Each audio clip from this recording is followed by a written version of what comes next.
এক ছিল শান্ত স্নিগ্ধ গ্রাম। যে গ্রামে সবুজ ধানক্ষেত আর স্বচ্ছ পুকুরের জল ছিল প্রকৃতির আশীর্বাদ। আর এই সবুজের মাঝে পুকুর পাড়ের বটগাছে বহু বছর ধরে বাস করত এক ঐশ্বরিক নীল পাখি। গ্রামবাসীদের বিশ্বাস ছিল এই পাখির উপস্থিতিতেই তাদের গ্রামে সমৃদ্ধি আসত, ফসল ফলত সোনা হয়ে, আর জীবন ছিল শান্তিময়। আরে নীল পাখিটা কোথায় গেল? বাসা তো খালি। সে কি, নীল পাখি নেই? আজ সকালে তো দেখছিলাম। নিশ্চয়ই কোনো অমঙ্গল হবে। গ্রামের প্রহরীর মতো ছিল সে। সর্বনাশ! নীল পাখি উধাও। এ তো ঘোর বিপদের লক্ষণ। সব শেষ হয়ে গেল। নীল পাখি নেই, তাই ক্ষেতের ফসলও শুকিয়ে মরছে। কি হবে আমাদের? আজ জল আনতে গিয়ে দেখি পুকুরের মাঝখানে কি একটা ছায়া, একদম মানুষের মতো। আমারও মনে হলো কে যেন ফিসফিস করে কথা বলছে, কিন্তু কেউ নেই। আর কদিন এভাবে চলবে? ঘরে এক মুঠো ধান নেই, জলও নেই। নীল পাখি চলে যাওয়ায় আমাদের জীবনটা নরক হয়ে গেল। চাষি, সুদের টাকা কবে দিবি? ফসল তো সব মরেছে, এবার তো জমিটা আমার। তোদের দুর্দশা আমার ব্যবসার সুযোগ। চাষি, বেশি দেরি করিস না, না হলে সব হারাবি। কাজল, এভাবে তো চলতে পারে না। আমাদের কিছু একটা করতেই হবে।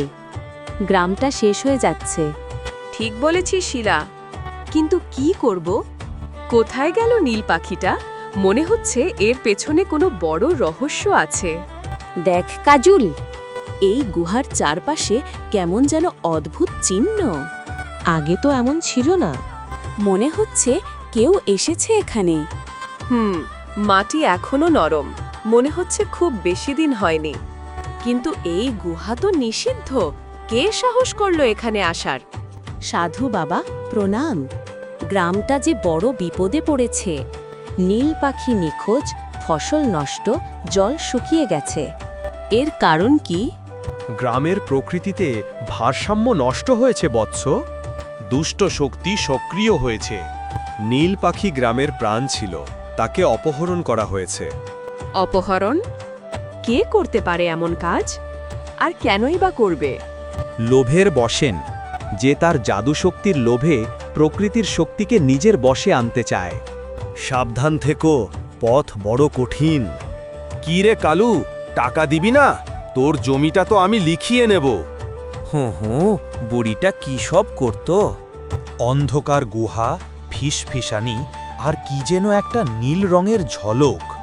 রাতে যেত, সকালে আসতো, কি সব যেন করত। শুনলি কাজল? বুড়ি, নীল রঙের ঝলক, গুহা। হ্যাঁ, ডাইনি বুড়ি। ওই যে গুহা যেখানে সবাই যেতে বারণ করে, আর নীল পাখির ঝলক, সব মিলে যাচ্ছে। ভয় পেলে চলবে না কাজল। গ্রামকে বাঁচাতে হলে আমাদের এই পথেই যেতে হবে। আমি ভয় পাচ্ছি না হীরা, শুধু মনে হচ্ছে ভেতরটা কেমন যেন ঠান্ডা আর অশুভ। এগুলো জাদুর ফাঁদ। সাবধানে। ডাইনি বুড়ির মায়া জাল। আমাদের বুদ্ধি খাটাতে হবে। এগুলো কিসের ছায়া? ডাইনি বুড়ির তৈরি বিভ্রম, আসল নয়। চোখ বন্ধ করে মনে জোর আন, চলে যাবে। হা হা হা! এই নীল পাখির শক্তি দিয়ে আমি অসীম ক্ষমতা লাভ করব। এই গ্রাম তো দূরের কথা, পুরো জগৎ আমার বশে আসবে। আমাদের কিছু একটা করতে হবে। পাখিটা মারা যাচ্ছে। তার জাদু দণ্ডটাই ওর শক্তির উৎস, ওটা ভাঙতে হবে। ছাড়ুন নীল পাখিতে। আপনি যা করছেন তা মহাপাপ। কে তোরা? এই নিষিদ্ধ গুহায় আসার সাহস পেলে কি করে? তোদের আমি শেষ করে দেব। হীরা, ওর দণ্ডটা। অশুভ শক্তির বিনাশ হবে। এই শিশুরা প্রকৃতির রক্ষাকর্তা। না, আমার শক্তি সব শেষ হয়ে গেল। নীল পাখি ফিরে আসার সাথে সাথেই গ্রাম আবার প্রাণ ফিরে পেল। ডাইনি বুড়ির অশুভ শক্তি দূর হল, আর কুত্তা মহাজনের শোষণও বন্ধ হল, কারণ গ্রামবাসীরা এখন আর অসহায় নয়। হীরা, কাজল, তোরা আমাদের গ্রামকে বাঁচিয়েছিস। তোরাই আমাদের সত্যিকারের বীর। আমরা শুধু আমাদের দায়িত্ব পালন করেছি চাচা। গ্রামের শান্তি আর প্রকৃতির ভারসাম্য বজায় রাখা আমাদের সবার দায়িত্ব। এভাবেই এক শান্ত গ্রামে নীল পাখির রহস্যময় নিখোঁজ হওয়ার ঘটনা থেকে শুরু হওয়া ঘোর বিপদ কেটে গেল দুই সাহসী কিশোরের হাত ধরে। প্রকৃতি ফিরে পেল তার প্রাণ, আর গ্রাম ফিরে পেল তার শান্তি।